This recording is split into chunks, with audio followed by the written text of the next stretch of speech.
Nous avons démarré la saison en janvier par l'essai d'une Formule 1 sur le circuit du Luc, une AGS. Logique qu'aujourd'hui, juste avant les vacances, eh bien, nous passions à la catégorie bien inférieure. En fait, l'école élémentaire de la monoplace. Vous l'avez compris, vous les voyez derrière moi, le karting. Soyez les bienvenus aujourd'hui tout près de Soissons, sur le circuit de Bussy-le-Long, où l'on forme aux techniques du karting et où l'on perfectionne aussi ces techniques du karting, car ici même viennent s'entraîner avant le Master de Bercy en décembre. Eh bien, tous les plus grands noms de la Formule 1, ils sont venus ici, ils y viennent régulièrement toutes les semaines. Alain Prost, Michael Schumacher, David Coulthard, Barrichello et tant d'autres viennent ici. C'est donc un circuit très professionnel, vous allez le voir, très technique. L'école élémentaire de la Formule 1, eh bien, avant, on le sait, il y a la Formule 3000, et puis encore avant, il y a la F3, et puis encore avant, il y a les formules de promotion. Et ici, pour nous aujourd'hui, eh bien, je vais essayer l'école du karting. Là, sur cette piste, c'est sans cesse des enchaînements de difficultés. C'est-à-dire que vous n'avez pas un virage face à vous, mais un groupe de virages face à vous. Ce qui veut dire qu'il ne suffit pas de rentrer très vite dans le premier, mais bien d'essayer de trouver le bon compromis de trajectoire qui va vous permettre d'être vite pendant les 2, 3 ou 4 changements de direction que vous allez avoir face à vous. Pour effectuer un bon freinage, vous allez vous poser deux questions. C'est où freiner, comment freiner. Alors, où freiner, je dirais que je ne vais pas trop pouvoir vous aider pour la simple bonne raison que j'espère que tout au long de la journée, vous allez retarder votre repère de freinage. En revanche, je vais pouvoir vous aider pour la méthode à mettre en œuvre pour freiner correctement.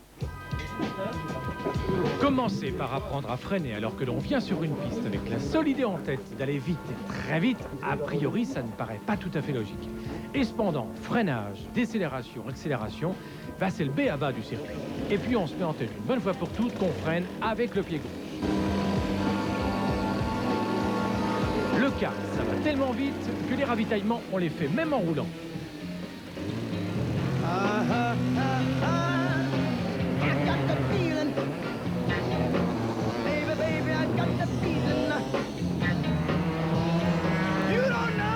Aussi on sait, car à peine lancé, les sensations sont instantanées.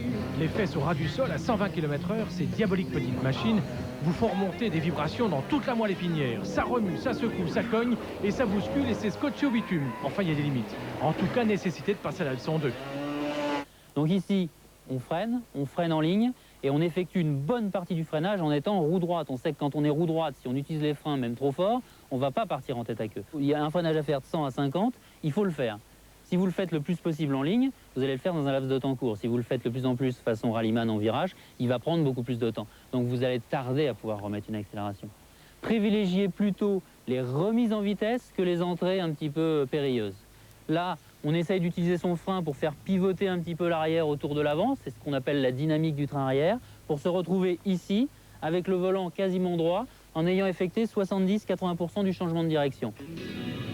Tout ça en principe bien assimilé, on passe l'après-midi aux séances d'essais chronométrées. Et tout le monde prend le départ évidemment avec les mêmes objectifs, gagner et surtout se rapprocher des chronos réalisés ici sur cette piste d'1 kilomètre par les Prost, Nagor, Spanis et autres pilotes de Formule 1.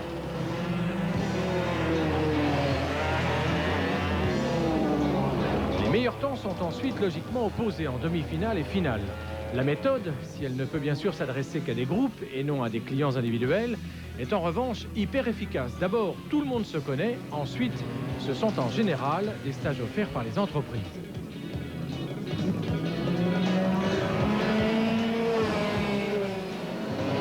Une succession de virages, rapides ou lents, une ligne droite où l'on atteint les 120 km/h et un matériel super entretenu, allant du 4 temps au 2 temps, équipé d'un moteur 125 cm3 refroidi par roue. Puissance 25 chevaux, poids total minimum 140 kg, ce sont ni plus ni moins les cartes de compétition qu'utilisent les pilotes de Formule 1 en décembre lors du Master de Bercy.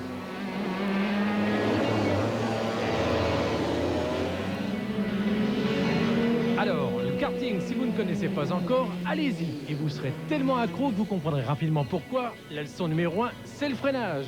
Tout simplement parce que c'est la méthode la plus logique pour s'arrêter, bien sûr, et surtout, pour en redescendre.